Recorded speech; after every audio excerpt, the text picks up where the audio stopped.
నువ్వు కృప పొందుకున్నావు. స్తోత్రం చెప్పండి. పాట పాడుతున్నావు, కృప పొందుకున్నావు. వాక్యం వింటున్నావు, కృప పొందుకున్నావు. రక్షణ పొందావు, కృప పొందుకున్నావు. సంఘంలో చేర్చబడ్డావు, కృప.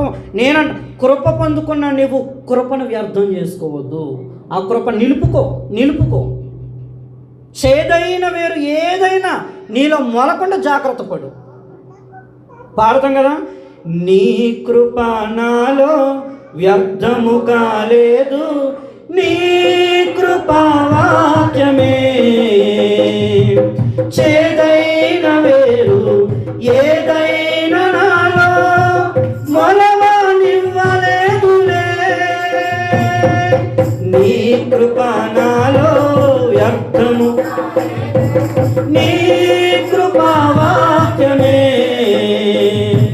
చేదైన వేరు ఏదైనా నాలో మొలవనివ్వలేదులే,